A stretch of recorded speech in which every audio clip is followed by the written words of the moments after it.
Hi, guys. Welcome back to Steps to Sobriety, my show on YouTube and as a podcast with me, your host, Stefan Neff. Today is another fantastic day for an interview, and I'm dead excited. I've got Lindsay Jewell here with me. Lindsay is a woman of many, many talents and who has done a hell of a lot in her life. She has also gone through a hell of a lot of trauma like me. And this is not a pissing contest, but in all fairness, I mean, she would win probably, okay? So there is a lot that she has gone through, and she is trying to make sense of it all. And I'm so excited to have her on the show because we're going to explore some aspects of recovery and some aspects of addiction that maybe are a bit controversial, maybe a bit out there. But then again, these are our experiences, and let's not rule things out. Let's actually talk honestly about what we have believed and what we have experienced as people, and where that has led us. So today I've got a very passionate bringer of hope, a fellow traveler, Lindsay Jewell. I'm dead excited to have you on my show. Welcome. Thank you. Thank you for having me on your show. No, it's brilliant. And see, the universe meant us to really talk to each other because normally I never have the time. So Lindsay and I, we're both sitting here at the allotted time and twiddling our thumbs because somehow the gods of the internet didn't send out the right things. And so we actually had the patience to sit around for 40 minutes. And then that's right. You had sent an email out and said, am I getting some information here or what? That email didn't come through for ages. So something stopped us doing it. And as it so happens, instead of me running immediately away to work, today I'm starting a bit later. And here we are. So it was all meant to be. But it was also the challenge was meant to be. So therefore, I'm like a child. We had to wrap open one carton after the other. You know, sometimes parents play that game. So you get that kind of carton present and ultimately you get this much gift because there are 15 cartons in there. It's the same with us finally coming to the interview here. I know. And I was like, this guy stood me up. Yeah, that's right. And I said the same other way around. But here you go. So our sixth sense, however, did tell us to hang around for a bit. And that's unusual. Normally after 15 minutes, I bugger off and do something else. In this particular case, there you go. Something led us. And sometimes there are forces out there that, hey, you know, it is quite cool. But I mean, that is us now. We both have been in other places and we both have been in other situations where our life was far less laughter and far more darkness, etc. Yes. So, but again, that's not how we start out. How did you start out as a child? I mean, you were, tell us a little bit when you were a girl growing up. What were your dreams? What was going on? What in your mind, who did you want to be? I wanted to be an archaeologist. Excellent. Or an astronomer. But I ended up picking a career in human resources management. So that makes no sense at all. Okay. So similar, right? So no. Through, unfortunately, at 6 is when the first big trauma of my life happened. And that was childhood I'll just call it what it is. It's childhood molestation. It was a neighbor, you know, and he molested us and other boys. I don't know if you've heard the whole Boy Scout thing. This guy was a Boy Scout leader. I'm obviously a female. That's what unfortunately did a big part of the damage because I was 6. And I believe, and from learning from psychology and stuff, that when you're between 0 and 7, if trauma had happened to you, your cognitive, what you're supposed to experience in the mind, you have a harder time coming out of that because your brain was kind of processing through things that you shouldn't be processing at that time, you know. But if you're older, you might have more of a chance to get those normal thoughts back, you know. Not only did this happen? We had to go to the trial. The guy got convicted, tried to come kidnap us from school. So I learned to stuff my emotions because my brother also was a victim of that. And he gave more signs of like germophobia. And this was in the late 80s. So this was, for a long time, that kind of stuff was a hush hush thing, or people didn't talk about it. But this became a big news thing. So that was difficult to process as a child, thinking this was somebody I trusted. So I must be bad because something bad's happening to him. And these are where distorted beliefs start forming in the brain, unfortunately, and seeing all the chaos happening to my parents. And my mother's a nurse. She used to work night shifts when we were children, and my dad's an engineer. And knowing that they're upset, but thinking I upset them or we upset them, because as a child, you can't put all that. You're not supposed to at 6. You are not supposed to understand all of that. Having detectives come in kindergarten asking very explicit questions. That's still a hard thing for me. I don't use very overly explicit words because I think of what being a kindergartner and having detectives go, did this happen? Did you see this body part? That really, stopped something in my brain. And,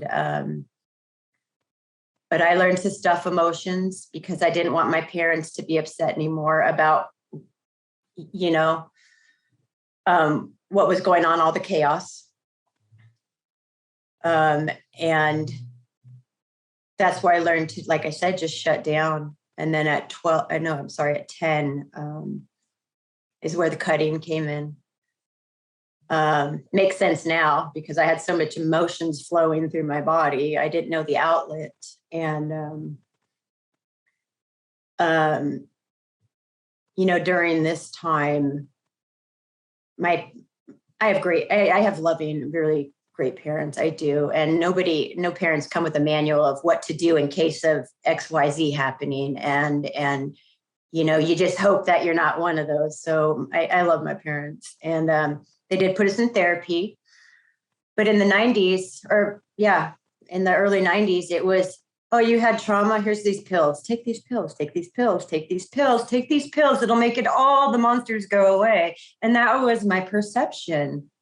If I take this Prozac, will be whatever the heck, the medicine was, that all that feeling would, disappear. And unfortunately, it wasn't going away. And then, comes me trying to overdose to get attention because I'm not understanding why my brother's getting more attention because he's acting out and I'm left kind of the sideline. What did you overdose with? And before you overdosed, obviously you start dabbling in medications and drugs, or was it an overdose of the prescription medicines that you had been given? So it was kind of like, and I think I was, like I said, 10, 11, because I, cut, because I'd learned that from a movie I'd watched and thought, well, hey, it must have worked somewhere. Somebody wrote a movie about it. And I understand the relief, it's an addiction in itself. And, but I believe it was, I want to say Prozac or something like that they gave me. I was switched off on so many different medications throughout my life and labeled with so many different disorders. It was like a psychiatrist would just spin a wheel and be like, diagnosis of the day is manic depressive with / anxiety disorder / now it's PTSD / anxiety with, and I'm like, yeah. I have one brother and he's a few years older than me, but he got into drugs at a younger age. And I saw him getting the attention. So at 15 is when I got into cocaine was my first drug of choice. Because I don't have a drug of choice and people ask me how to drug of now. But when I did the cocaine, it was one of those things I said, I'll never do that. I'll never do this and I'll never do that. Like I remember the DARE guy coming to school in elementary school with the big old kit and saying the effects. And I was like, oh my God, so it's crazy how you say you'll never do these things. then you somehow end up doing them. And so tell me, what did a cocaine give you? Can you remember? At first, it did nothing. I mean, because I guess I didn't know what to expect the feelings to be. It was really weird. But the next time I did it, because of course I had to do it again, because, something, well, in that moment, it felt like what I would describe, whatever heaven would feel like in that moment. I had no emotional pain. I felt powerful, but not in a bad way. I felt untouchable. Like there was no emotions. There was no hurt emotions. I was happy. I was excited. I was talkative. And I was like, this is why did the world say this stuff is bad? They're lying all along. That was my perception. These people are liars, because this helped me real fast. Yeah. And at that time, I'd worked and saved up a couple grand, and my father was going to help me get a car. I'll tell you what, that couple of grand was gone in a month. And we're 15, and this is when minimum wage was like $4.20 something. And so it was a big deal to save up that money. And next thing you know, we're scraping change in a bag to give this dealer. Yeah, great. And it just, unfortunately with that, I knew within a few weeks that I was addicted, and that I chased that high off and on for 20 plus years. It is an absolutely baffling drug out of all the ones that I have done, unfortunately, to say that. You keep chasing that one-time feeling of euphoria, and all you get is paranoia. You at one time I talked a lot, and the next thing you know, I could be on a 100-story building and think the cops are looking in, for some reason. It's horrible. Don't miss that at all. Don't miss that at all. It's interesting. Most young people end up with alcohol, or maybe marijuana. You went straight for cocaine. Was that an availability issue? Was that? How so did I you had get tried. Okay, so I had tried pot, weed, marijuana, whatever you would call it, and just for some reason my body doesn't like it. I get sick. Sick, and I just want to throw up. I feel like I'm spinning. So just not really appealing to me. Alcohol tastes disgusting. And the only time I drank is when I wasn't legally allowed to, because it was exciting, But honestly, the most bad experiences I've had in this lifetime were from alcohol related. People like being on alcohol that did really bad things. I still have a problem with why that one's acceptable and the others are not acceptable drugs, because I have seen people do very bad things, not on drugs, but on alcohol. Absolutely. And then I watched my uncle die of alcoholism at 45, and I didn't know a human being could be highlighter yellow.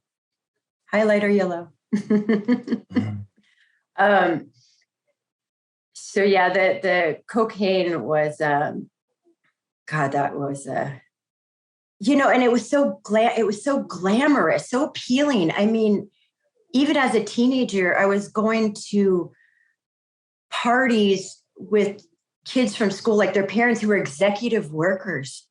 So I was like, this is the life I want. Nice house, nice cars, lots of money, cocaine plates.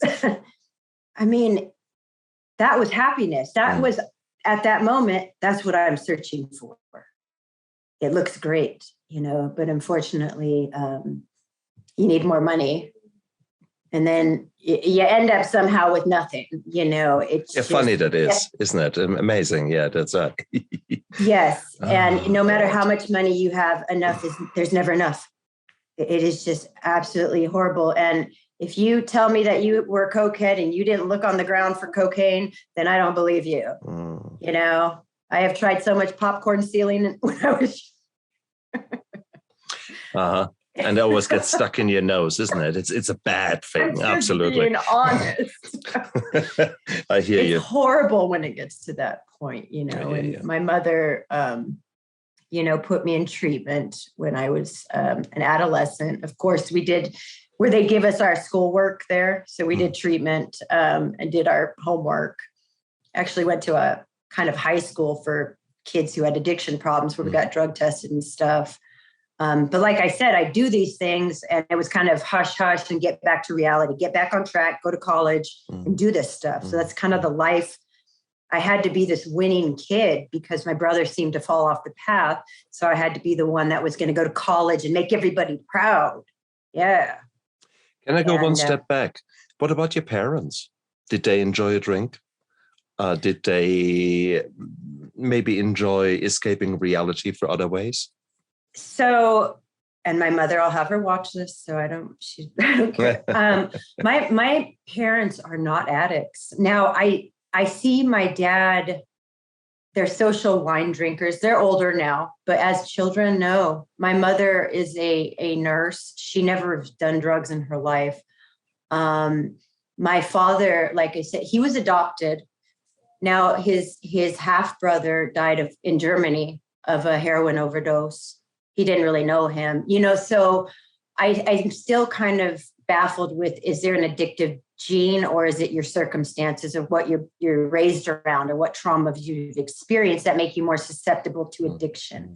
Because it's not like my parents were slinging liquor and doing all this. They're workaholics is what they are. That is their coping. And I believe everybody has their coping mechanism and they do. My parents won't even take vacation days. They'll go to work with the plague, so I think and it's hard sometimes to distinguish there. Is that actually a coping mechanism or is that an addiction in its own right? Because one of the things that you can do if the world is not so nice, you just keep working and forget about it. So again, you're escaping your own reality by actually throwing yourself into your work. And there could be that argument. With regards to genetics, it's hard with your dad being adopted. But the fact that your uncle died of a heroin overdose is maybe a little giveaway. He wasn't biological. I mean, he's my mom's sister. See, he wasn't like my... I see. So it's not a biological thingy. Yes, yeah, right. But interesting. So my father is a twin. He has a twin sister. Now, both of her kids, because she's got, my cousins, they struggle with addiction. So I'm blaming my father's side is really what I'm doing here. Hey, so go with that. When the shoe fits, don't blame him. Don't blame him. German. He can't do. He can't do anything about his genes. The problem is that there are at least 50 genes out there that can contribute to addiction. So can you blame your genes? I wouldn't call them blaming, but they might make you more susceptible to then, when you experience trauma and have no other coping mechanisms, have not learned anything, to then rely on the dopamine rush that you experience with alcohol or other drugs. And if any of you are listening who are not in the special club that we are in, the reality is, don't join it. no. But also what do I want to say? The dopamine rush that an addict experiences the first time around, that he gets high, is out of this world. This is just something. Wow. So when you have an experience, you think, oh, yeah, okay, that's nice. There is no such a thing for an addict. That's not just nice. That is, wow, I love it. Wow, where have you been all my life? That kind of an experience. Our dopamine levels are 200 times higher than a normal person's when you look at the rush that one experiences then. So there you are. So that is what you and I have experienced then. And it's very easy to actually fall into that trap because if it feels so good, well, it can't be wrong, can it? Yes. And when we start building our own beautiful belief system around that. Mm-hmm. I'm not an alcoholic. Look, I'm actually going to work. Mm-hmm. The fact that I was still drinking 2 hours before I went to work is a completely different story. Were you a high functioning addict? Were you keeping a job? Honestly, I'd hold one and then I'd end up losing it because, I get the F it, I'll just get another one, or, I don't need one now, or whatever. Parents will save me. And unfortunately, it's kind of felt that way throughout my whole life. And like you were explaining, I like how you put that with the dopamine. It's not only, illicit drugs, it was like relationships too, that I'd feel that. I had to learn that the hard way. I remember meeting a guy, and this was my distorted thinking. I was a cokehead. He was a heroin addict. It could work out because we're in a sober place. And we did. And we did stay sober for 9 months.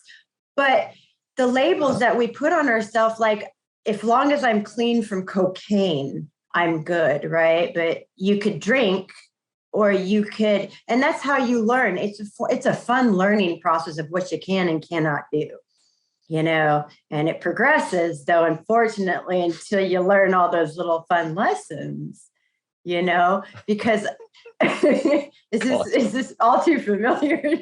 Oh, please. I mean, the co-addiction that it is. You've got, okay, you think, oh, no, I'm just fine. See, I haven't drunk for a bit, or I have not used whatever. Like, and everybody else is bad. They're bad. Needle users are bad. I'm an upscale drug addict. That's right. I only snort. That's right. Yeah. That's right. Exactly. Yep. But eventually the story continues, and Dear me. And it's that is what co-addiction is. And so many of us are falling into the trap, often in a less noticeable way. If you look at the amount of sugar I consumed in my early recovery, it was no longer funny. It was, please, sweets. There were sweets everywhere, chocolate everywhere.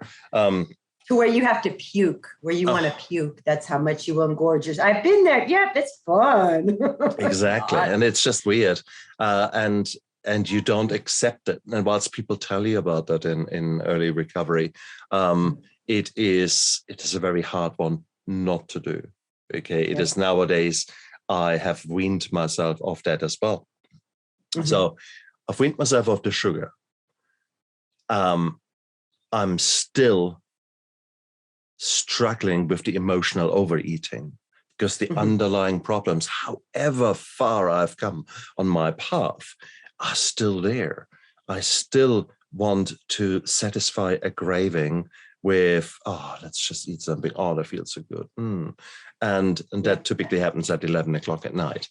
So it's those kind of things. So it's an ongoing struggle.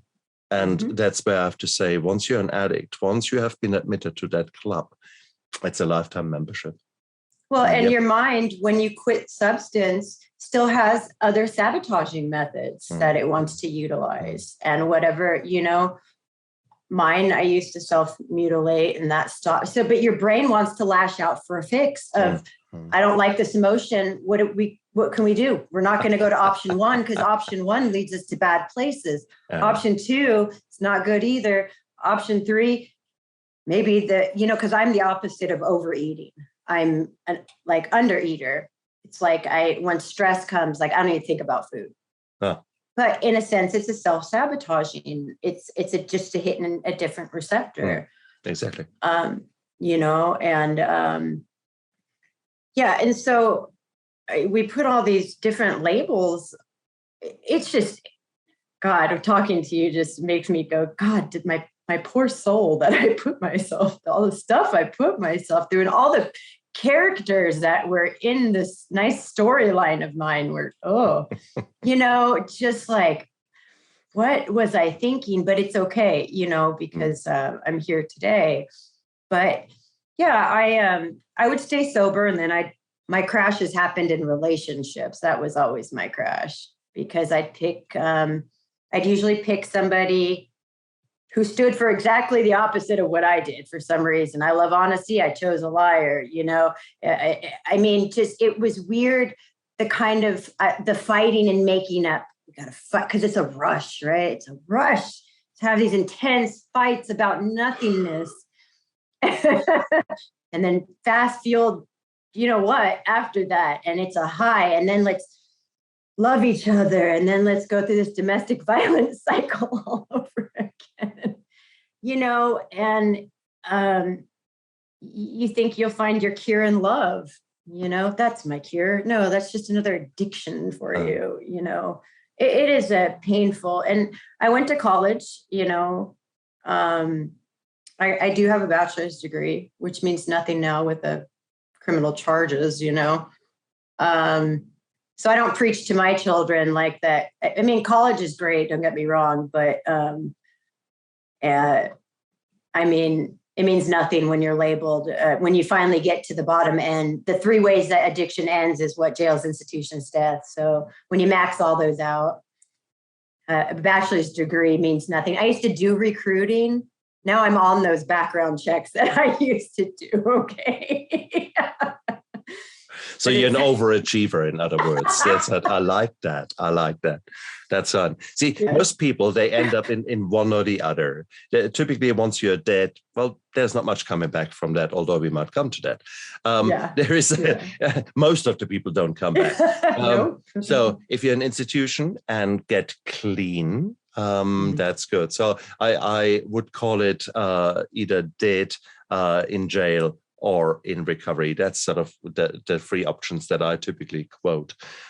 You have done all of them. That's not I've maxed them out. I am an right. overachiever. You're right. Yeah, exactly. So I have to give you credit for ticked that. That wasn't bad. I tried that again. When was the first time that you got in trouble with the law? At age 33. So I, worked corporate world.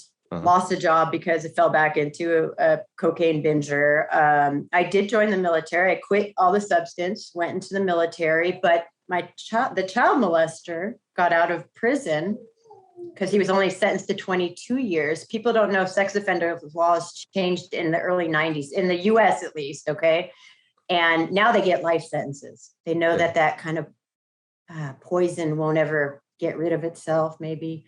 So I was, this was 2011, and my unit was we were training because we were getting deployed to Iraq. I didn't end up going, but, so we were training, and my brother called me and told me that the guy had got out of prison. They wanted us to retestify because he went and worked for a youth camp and went and reoffended. And I had thought all that trauma was behind me. I really did, because I went to therapy, and for some reason it must have been cured, right? No. So I went right back into the only coping mechanism that I knew that works really fast. And plus I was in an unhealthy marriage again. And so I did get general under honorable conditions out of the Army.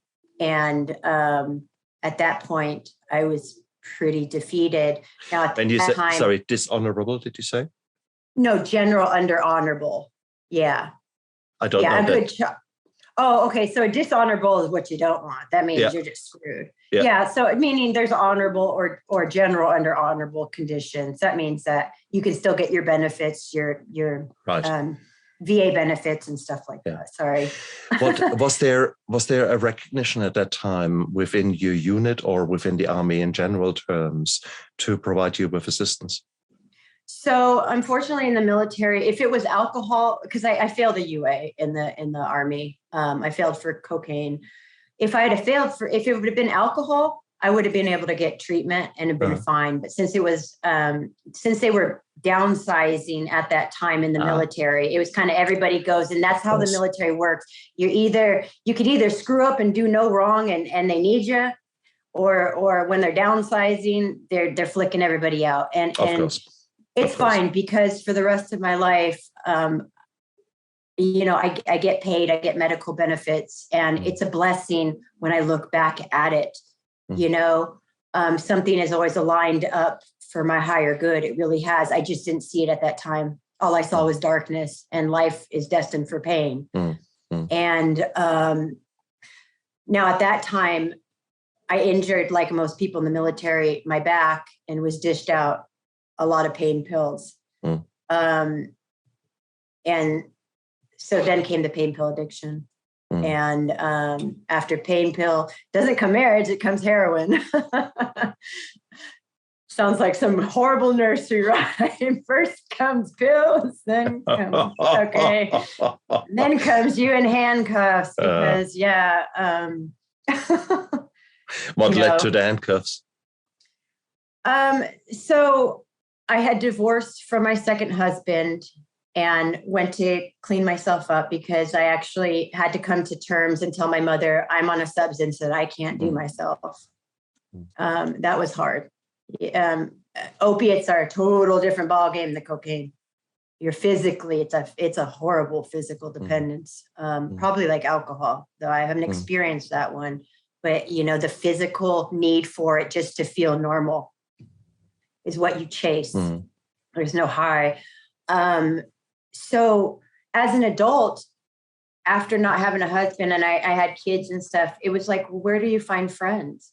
So guess where I met my friends at treatment centers, because I have such a heart of gold, right? I couldn't believe that these people had these sad stories like me, right? But I wanted to take care of them all. Oh, dear. I had, I'm a savior. I'm a rescuer. Oh, talk about codependency in the what? No, beautiful. I don't know that word. Oh dear. You're really trying absolutely everything, aren't you? That's right. So you're like a social butterfly, but for you, it's addictions or other mental health challenges. Okay, yes. I've tried that. That's nice. That's the color purple. Okay, now let's try. Oh, this flower looks nice. Yeah, shiny. Should I call you Dory or? Now also, in the process of doing that, I love helping people. I have since I was little. I've always wanted to. But you learn, well, I had to learn boundaries eventually in my adult life. But at this time, I really thought I bonded with these people. The only thing I had in common with these people was a destructive nature and addiction. But I didn't see that at the time. By helping others, it was taking the focus off me, because I felt like I wasn't worthy enough to take care of myself. And it's a high in itself when you help people. And it can be a healthy way. Because that's why I'm sharing my story now, in hopes that somebody hears it and says, I get it. And and that's a healthy high. But at this time in my life, that wasn't the healthy that I needed. And so I got around people who were more known as the street version of addiction, because I was kind of a closet user, where I just used in my home. I didn't associate with other people, because then that would mean I'd have to pay for them too. No, just kidding. It's the truth. But so I got around, people of a different, what's the term that's polite? Different level of addiction. Maybe they didn't have homes. They didn't have income. And I felt that was so sad to me. So let's invite them into my house. And I don't want you to be sick. Here, have drugs. And then I got involved with their baggage, right? Yeah. Because I didn't know that term for a long time. I carried 1,000 pounds on my back already. Let me just take another 1,000 here and there, because maybe you'll like me. Maybe you'll accept me. Maybe you'll love me. Maybe you'll help me. It's sad. It's sad. And I make it sarcastic because, I don't sit and dwell on it. It's been a hard learning experience. But my first criminal charge, I do have one possession charge. That's, I don't know what else to expect out of that one.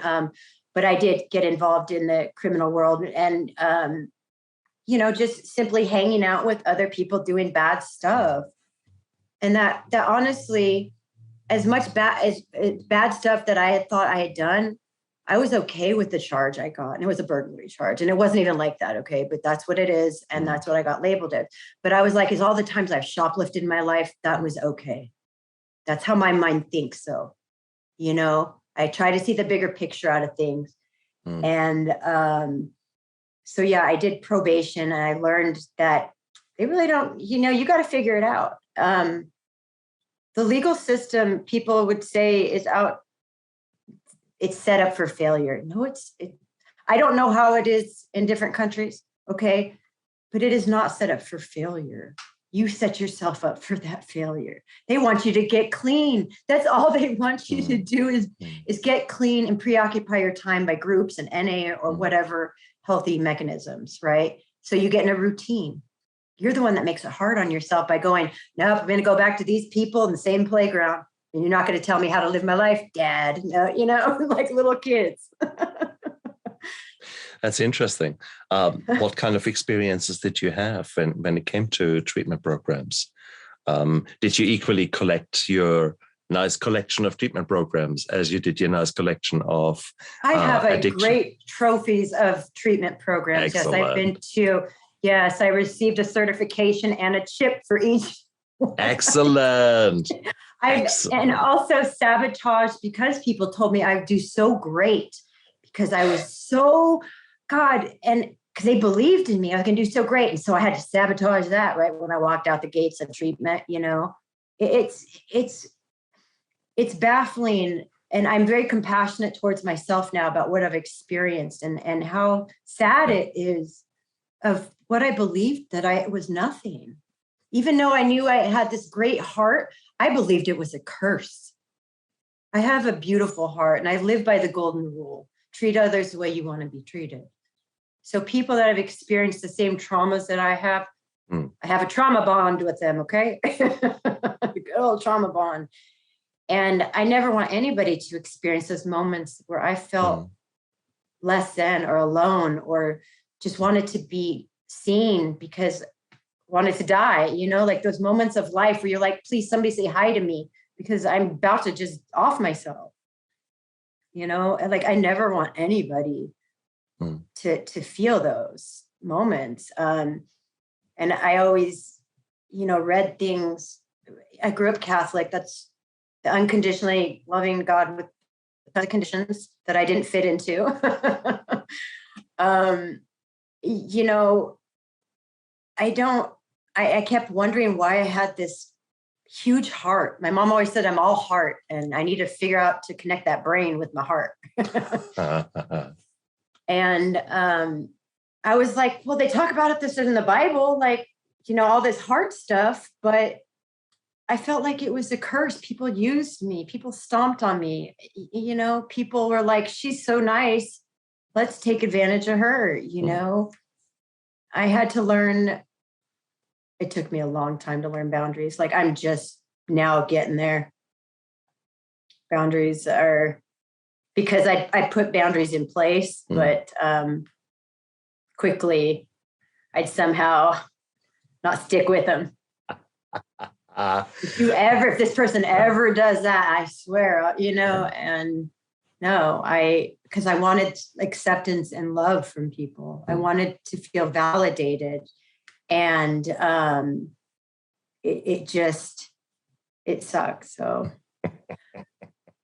but yeah, I think I've been to a total of, my God, I think the key is usually 7 treatment centers before you get it right, or you know. And each treatment center has taught me something. It's just one day it all comes together. It's really weird. It's really like the light bulb goes off. I was about to say, so here you are, obviously still the addict, but this time the addict who has some real shift up there. You have transformed. What was the catalyst? What changed you? What made you suddenly become interested in not rescuing others, but rescuing yourself, in actually giving a shit about yourself and actually saying, hey, yes, I actually love you, warts and all, and you are worth something. You're not worthless. There is hope. What was that switch? So unfortunately, it's taken turmoil and agony, and a couple really attempted suicides. Something something apparently does not want me gone from this place. My first one, I jumped out of a moving vehicle after a bad sexual assault. It's the stuff that happens in that dark world of drugs. You get around really sick people, and got a head injury. I swear to God, that head injury did something and rewired things in a good way. And there's a medical terminology for it. I don't have it next to me with the notes because I was researching it because Jeff Mara had told me about it, where people have these strokes or head injuries and then they get abilities where they can play the piano or something. Like, I swear to God, something rewired in my brain. All of a sudden I could think positive and forgive people. And I started this healing. I started this internal healing. And, but I felt like I'd hit rock bottom and eternally lost myself, which I did. Right. And then, I have this beautiful spiritual awakening, and I don't know, you can call it a Kundalini awakening or I think Samadhi is what they call it. I think that's what they call it. I mean, extraterrestrial, you can call it whatever. I knew I could feel this presence around me, and I knew something was going to help me heal. Right. And I really thought that part of my chapter was closed at that point because, you have a spiritual awakening, you're good to go. Yeah. Nobody really writes the second part of that for some people. Maybe it's just me, the overachiever. Okay. Because I was like, yeah, I've got this healed. Go ahead. No, I'm just interested to hear your words that your subconscious brings out of your mouth. There is nowhere Jesus Christ. There's nowhere the Catholic Church. There's no God. It is extraterrestrial. It's more spiritual awakening. It's an interesting one. So it's just I noticed that. So in those moments that I've experienced these things, and there's a lot of detail to it, and it comes out really sporadic if I was to tell you during our time limit, right? I believe in all. And I don't want to say it's my belief system. I believe it doesn't matter where you are in life, whatever your belief system, that religion, if you want to call it religion, Jesus will come to you if that's who you resonate with. Buddha will come to you if that's who you resonate with. Krishna will come to you if that's who you believe. Does that make sense? Because I remember opening the Bible and it was like talking to me, like, wake up. Everything was telling me to wake up. I could open, and I cannot say the name. It is like the Krishna version called the Bhagavad Gita. God, I cannot say it. Opening that one up, and it was telling me the steps that I'd lived to enlightenment.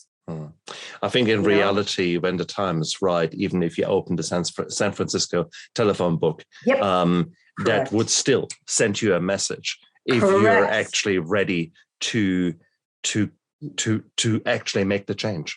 That is correct. I love.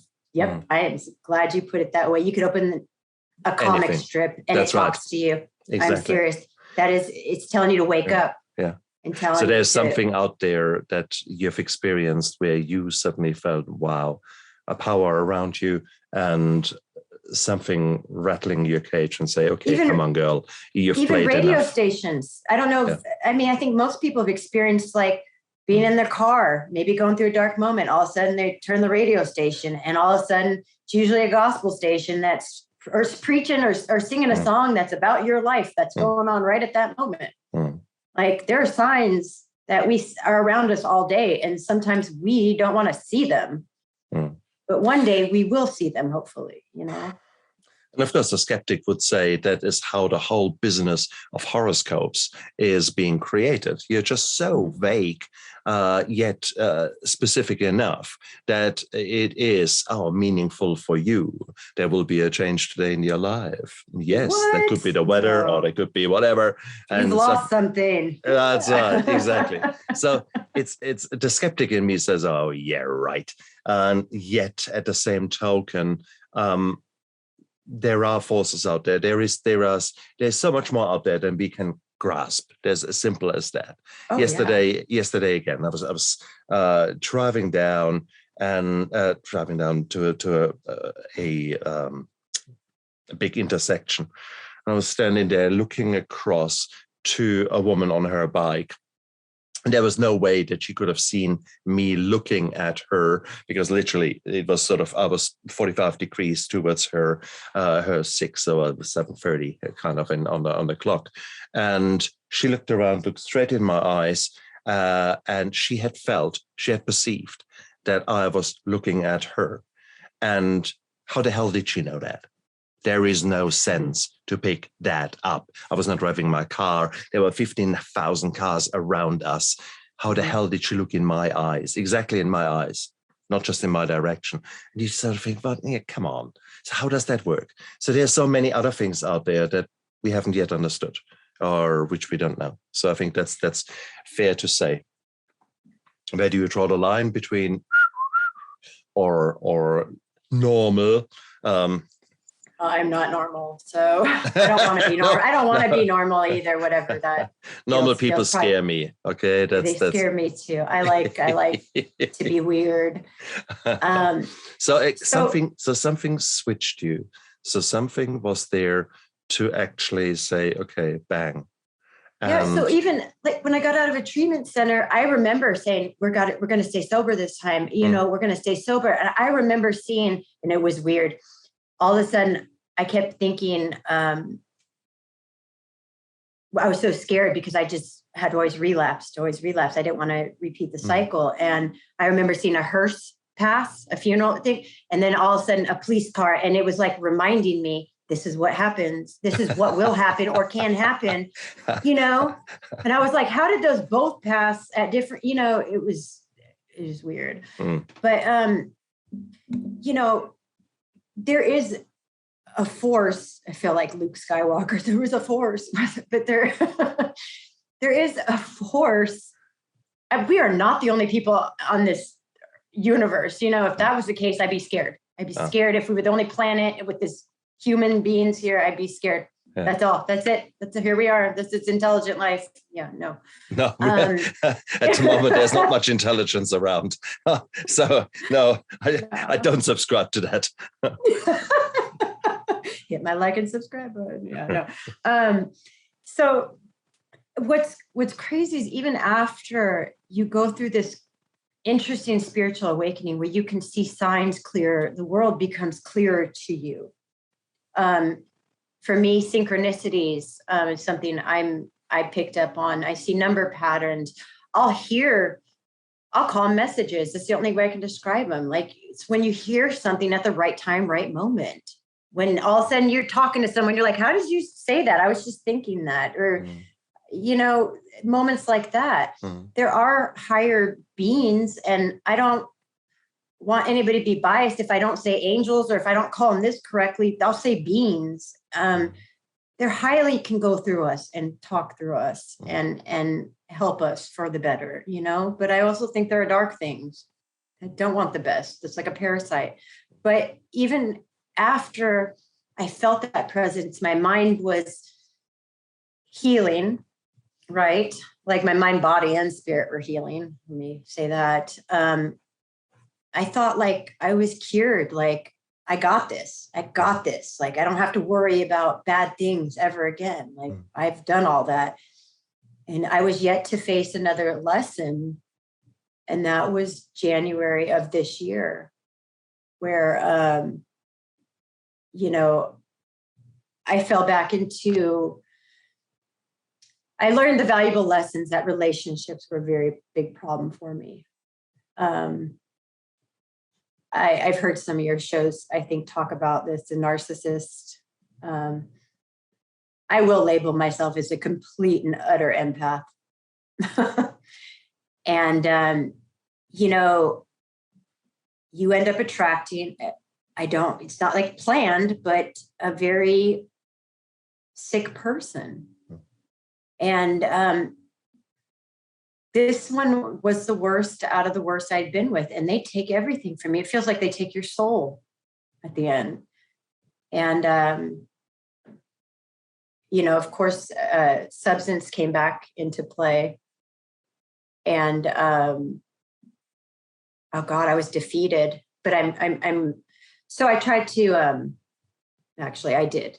I aimed to kill this time, meaning myself, and I was done. I was like, I had a spiritual awakening, and I must have screwed that up because I'm miserable. Mm-hmm. I'm miserable. Like, I thought this was my soulmate. Some will even claim him as twin flames. I don't want to break anybody's concept to that word if you're familiar with it in the spiritual world. Mm-hmm. Maybe people do have a better half, but they make it to where it's okay to be abused by somebody. That's your twin flame. You expect them to abuse you because that's what they do. They cheat on you and they hurt you and they emotionally abuse you because that's a reflection of you. But your soulmates, it is. I don't know if you've heard of that term. And like, if you look up empath and narcissist and you look up twin flames, you will see exactly the same meaning, one in psychological form and one in spiritual terminology. Okay. So, this person had, oh man, God, he did a number. Right. And I was like, I'm done. Because heartache, I love really hard. So of course, I do everything extreme. So I love really hard. I'm going to give you everything. And so it hurts when it hurts. And he had brought out every trauma that I swear I'd ever lived through. And because of that situation, at least I realized that I hadn't dealt with a lot. And this is where I'm healing big time now. But so I took... As a heroin addict, people think that you have to shoot it. And that's the only way people do that. I am not a needle lover. I hate needles. Okay. You can't, God, I don't want to tell people how to, there's other forms of doing it besides injecting it. People just think that if you're a heroin addict, you're a junkie that lives under the bridge, with the other labels somehow. No. But that's how I OD'd. And I remember telling my now ex-husband, I'm going to kill myself. Give me a syringe. He literally gave me a syringe for a bag of dope. That's how much I was worth to him. And so, I went to the bathroom and filled that syringe up with heroin. And we all know these days, I think it's, first of all, not street quality anymore. A lot of it's labeled, or a lot of it's, with the fentanyl. And I knew by not being a needle user that how to do an overdose. So I filled that sucker up. And that's when I had that near death experience. And like most people say, I knew where I was going. I knew I was going home, and that's where I wanted to be. And that's why sometimes it's hard, because when I hear other people's NDEs experiences, they got a choice to stay. And for some reason, I'm not that I'm bad, but I know people get it, want to, and I'll go into detail. Mine wasn't as colorful as most people's. Mine was pleasant though, because I knew I was home. And it looked like a planet. Somebody else has told me they've experienced this, and I was outside the gates of what maybe you'll label as heaven. Quicker than a second. It's crazy how you can be somewhere else in a different time and dimension and space. And my body, my personality was still predominantly there, but it's like a formless, shapeless wave-like structure. It's weird how to explain your body in a soul way with so many different colors in it, but formless. And like I said, it looked like a planet. There was green grass, there was trees, there was like a stone structure around it. And there was a man. And like I said, I call him Bob just to give him a generic name because it's not like he introduced himself. Right. And like I say, I know this guy is like, Lindsay, stop calling me that. And I was like, Bob, really? That's the only thing you can come up with? Other people say, God, the almighty, the powerful Bob. You guys got it wrong. No. And so this man was wearing like what looks like a Roman, like this, I say toga. When I look up toga, maybe I'm saying it wrong. Like it reminds me of something from Spartacus, like the short dress kind of looking potato sack outfit. Can I give you a visual there? Mm-hmm. No, what's crazy is he had this purple sash with golden like emblems on it. And fast forward a little bit, because trust me, I wanted answers. This is when, what did the sash mean? What did all this mean? In biblical or spiritual terminology, they're called counsel, is what people call them. The counsels of God, the holy people. And he had a shaved head. I swear to God, he was wearing glasses, and he had like a clipboard, and trust me, this is a great experience to end with, hey, I was a drug addict and here's this experience. So it's whatever, because the crazy part is that other people's NDEs who didn't involve drugs or any addiction or whatever, we still match up. That's what's beyond coincidence. And how people are like, hey, no, you're not crazy because I was there too. So, hey, I'm just saying. Now I remember in that place, I said, don't you say it. Don't you say it. And he said, Lindsay, he was very nice, of course. He said, you got to go back. And boom, I'm on the ground, and I am now on the floor of the bathroom because I was on the toilet seat, and there's vomit everywhere. I was terrified. Because I did not want to be back here. Did not want to be back here. This place is has been emotionally difficult for me. Right. And now I've got around a community of people who've had these experiences. I hadn't been around other people who are in this same spiritual mindset, because my God, you feel absolutely crazy when you've had these experiences. If you've already been labeled as something too, it just adds on top of your labels on top of labels. And they're like, oh, she was really nice. She told her story. And then she said the crazy crap. I believe in contracts. I came across I'm going to say an accredited psychic medium, because I'm also a skeptic on people who are good at reading others too. But I do believe in gifts, and I do believe that my life connects the dots to where it needs to. Like, it's really just bizarre that way. Things happen the way they need to happen for me. I could think I'm at the right. I think I could think that I'm just doing something that doesn't matter in my life, like taking a friend down to the next city. And then all of a sudden I've ran into a group of like-minded spiritual people who have fallen in love with me, who own a spiritual store, who now have put me onto this path of enlightenment, of just incredible. Does that, I'm just summing it up really, I guess, quickly, like just by simply thinking I'm taking a friend to drop her off somewhere.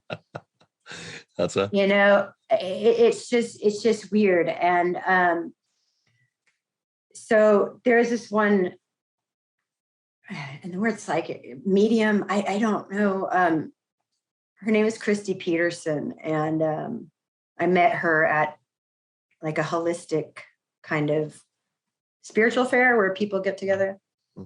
And I was like, I'll give it a shot. I had my friend go first because I wanted to see if she was going to tell him, right? I'm very I have an emotional brain, but I am logical after that. If you catch me doing tarot, I'm going to listen to 5 different tarot ones to see if they all pull the same cards. Okay. So my theory at this point was I'll pay for his reading, right? Because I want to see what she says to him, because then let's see if she does the generic same thing to me. Right? Makes sense. Well, you know, when I sat down with her, you know, she goes, how do I put this? She goes, without any judgment on me, she goes, do you believe in extraterrestrials? And I said, yes, I do. She goes, they're your spirit guides. And I was like, I could have told you that. Like, that doesn't baffle me at one bit, experience, especially with what I've experienced and seen, you know. And she says, you're here on a contract. You're here on and I was like, that must have been what good old Bob had pulled out there, huh? Like, you know, Lindsay's contract that she signed up for here, you know. And she says, you're not meant to die. I said, well, yeah, I get that now. It's like corporate stepped in and said, hey, Lindsay, we're just letting you know, we're personally telling you, you're not going to die anytime soon. You know, and obviously, I believe this. And my life even lets me, like, I know everything is happening the way it needs to happen.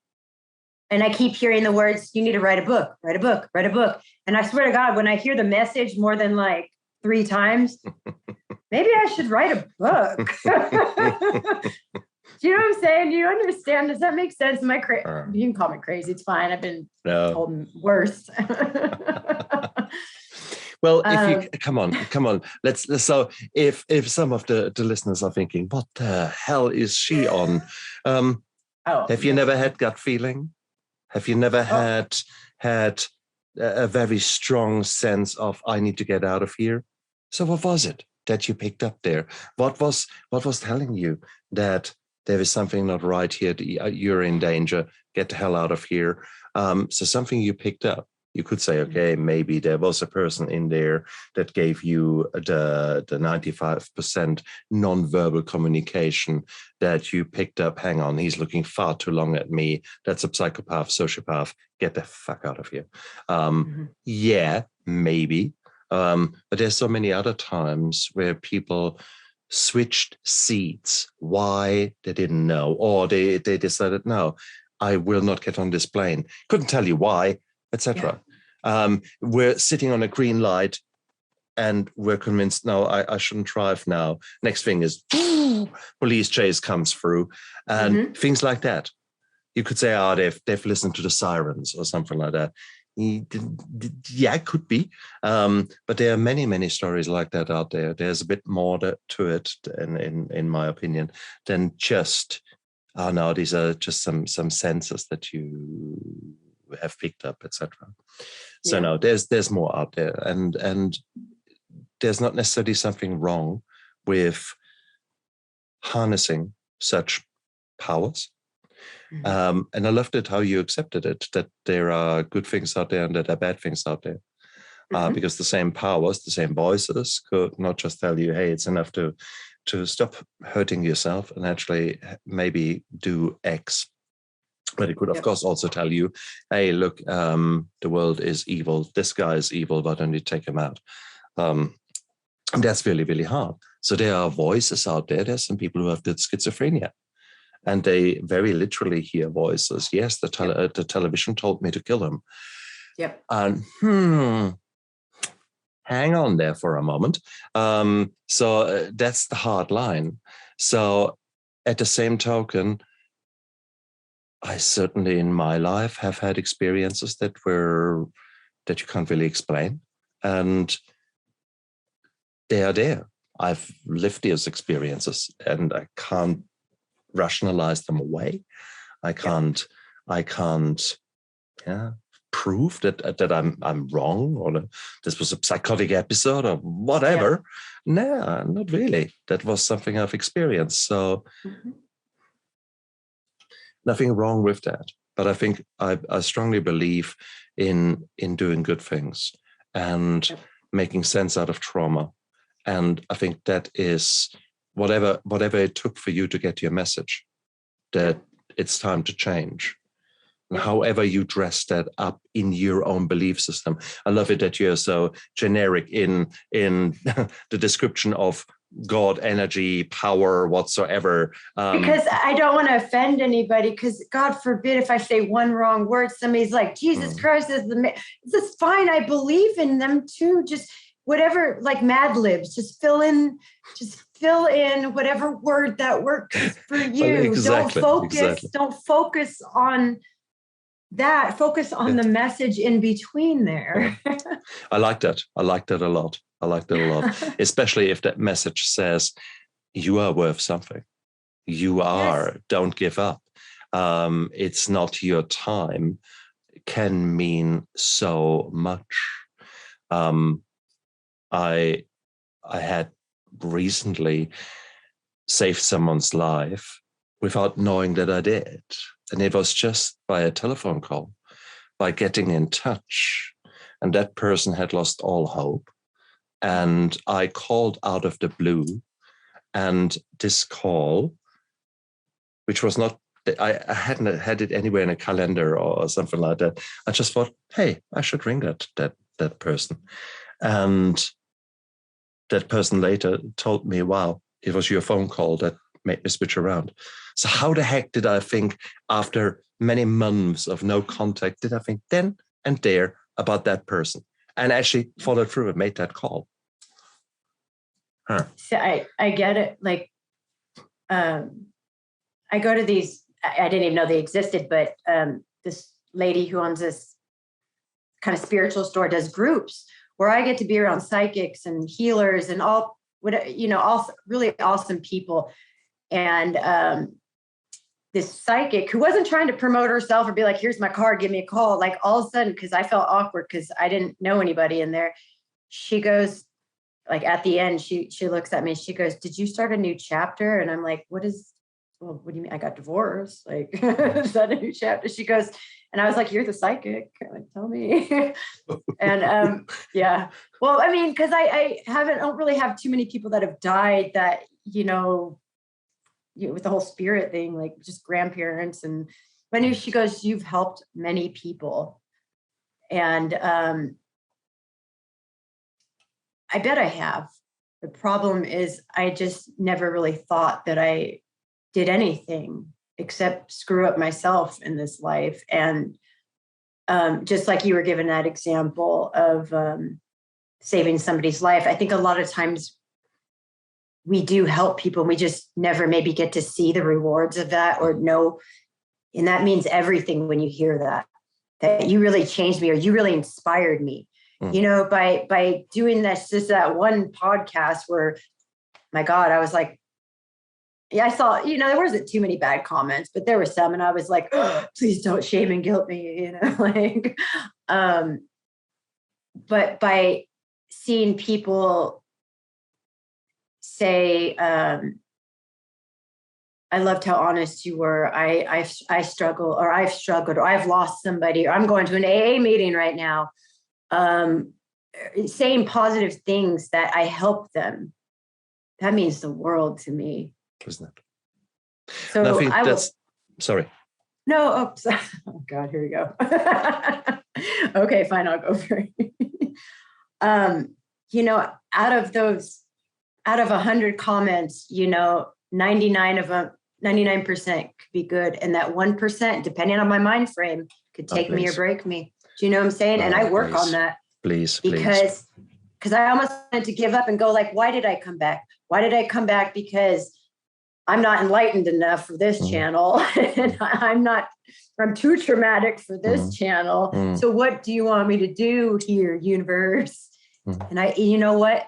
I was learning fear is what I believe. I'm learning to face my own fears about what I thought I was worth, And said, you know what? Some people aren't going to believe or agree with me or whatever. And you know what? F them. Because remember, there are 1 in 10 have got a personality disorder. And you know that well because you were at one stage, someone suggested that you had one too.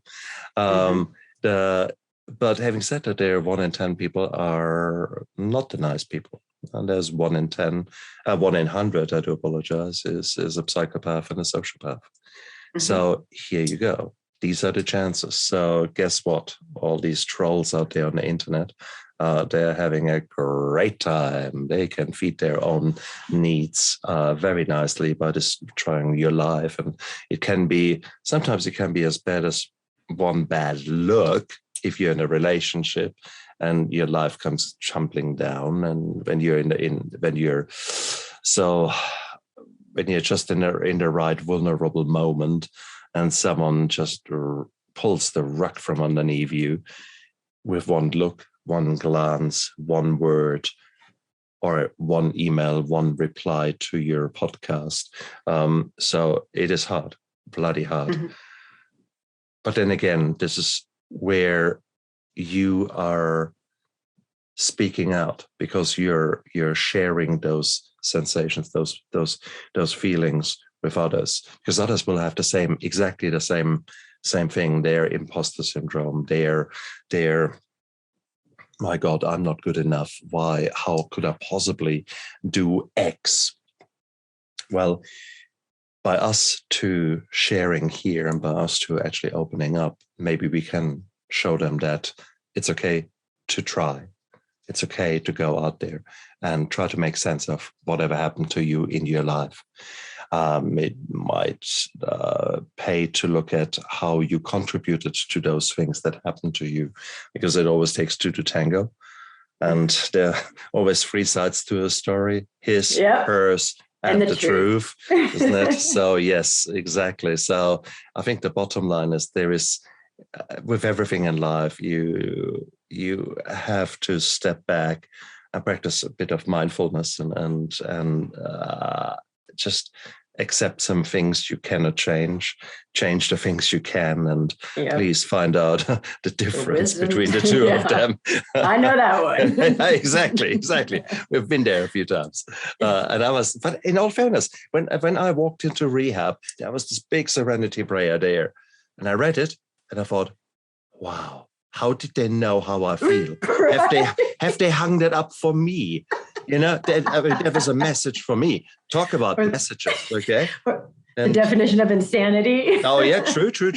But here is the serenity prayer. I carry it on me every single day since rehab, and it means a hell of a lot. The weight of this metal pressing against my chest, I feel that.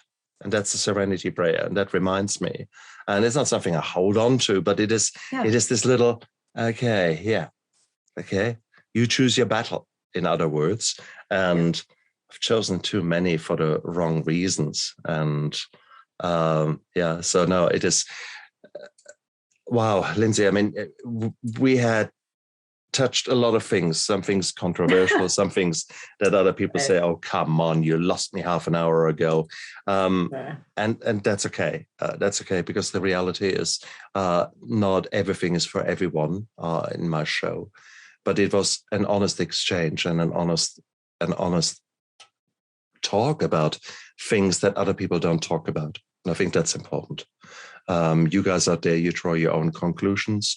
You need to find your own truth, your own belief system that you say, okay, I'm happy with that. I'm content with putting all my experiences into that belief system.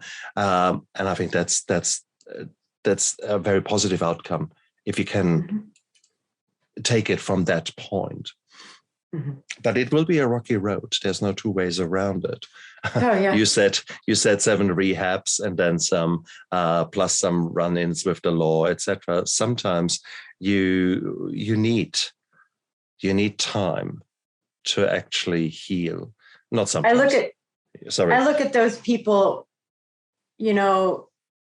probation officers, as actually people that I'm not saying like actual angels, but helpers in my life.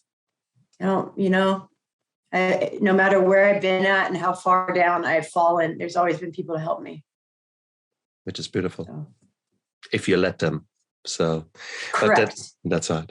But for that, I mean, you're coming full circle here. We are talking now the 12 steps. Again, the first step is that you actually have to accept that you're in trouble. And the second step is that you have to accept that there is actually help out there.